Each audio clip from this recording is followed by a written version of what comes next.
El título es un poco un juego de palabras con esta idea de que todo lo que hacemos tiene que ver con el cerebro. Es lo que pensamos, lo que soñamos, lo que imaginamos, lo que deseamos y lo que creemos. Entonces, más allá de meterse con lo que la gente piensa, que es perfectamente lícito y la gente puede creer y es muy libre de hacerlo, a mí no me interesa ese camino, sino contar cómo el cerebro influye sobre las creencias. Tratar de entender científicamente el fenómeno de las creencias sin meternos en ese fenómeno, porque eso no es una pregunta científica. La verdadera pregunta científica es qué le pasa al cerebro que cree, y de eso se trata el libro. Fue un libro muy largo, yo escribí muchos libros y muchas notas y de fuera, pero este fue un libro muy largo porque es un tema muy complejo, no solamente el tema científicamente, sino también que la gente entienda que no es ir algo de en contra de las religiones o de las creencias, sino de tratar de entenderlas, que es muy diferente.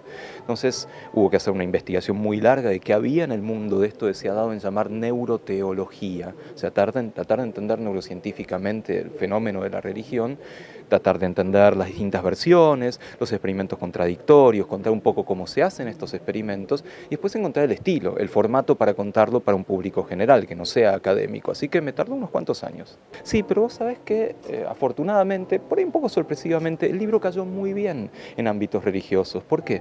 Porque hay una bibliografía sobre el tema. Hay muchos libros que se oponen a la religión, es decir, con la antorcha de la ciencia y decir, bueno, acá llegó la sabiduría, basta, ¿sí? Se acabó la religión. Y el libro no es esto. El libro no pretende eso de ninguna manera. Pretende una visión científica desde una vereda, mirar agradablemente o cordialmente a la otra vereda. Y eso creo que cayó muy bien, incluso en el ámbito religioso. Primero, sí, la verdad que en las últimas décadas sabemos muchísimo más sobre el cerebro que lo que supimos en la historia. Y eso se debe a la tecnología. Ahora tenemos aparatos que nos permiten ver el cerebro, entenderlo de una manera que hace años no se podía.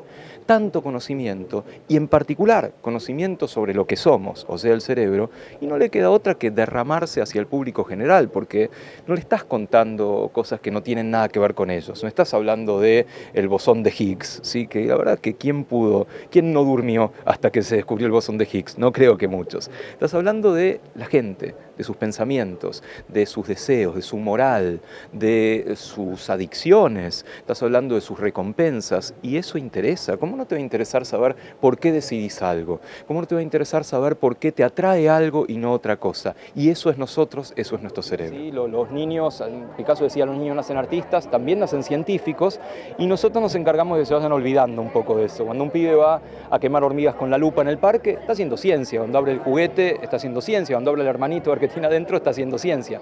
Y nosotros un poco lo encarrilamos por otro lado, y peor aún, como adultos, nos da un poquito de vergüenza hacernos preguntas científicas, porque mirá si pregunto un disparate, mirá si lo que estoy diciendo es cualquier verdura, y eso es lo que está mal. Tenemos que fomentar la actitud racional y curiosa, aún diciendo disparates. Bueno, venimos de una situación excepcional. La verdad que los últimos años para el desarrollo de la ciencia fueron únicos en Argentina, en cuanto a el nivel de los salarios, de los subsidios, y sobre todo el nivel de conciencia que hubo a nivel popular. Estamos hablando de un cambio de paradigma político muy grande. Me parece que acá el secreto es cómo mantener intacto todo lo que se logró en estos años en cuanto a ciencia y tecnología. A ver, yo no te puedo hablar del nuevo presidente, pero sí hay una señal interesante, que es que se ha mantenido el mismo ministro. Y eso no es poco. Es el mejor ministro de ciencia que hemos tenido. Está bien, es el único. Pero también ha sido muy bueno lo que ha logrado, y se ha mantenido no solo el ministro, sino todo su equipo. Eso a veces es una señal interesante, más allá de que claro que coyunturalmente hay problemas y tenemos que estar atentos a esos problemas. Municipalidad de Corrientes. Lo nuestro es hacer.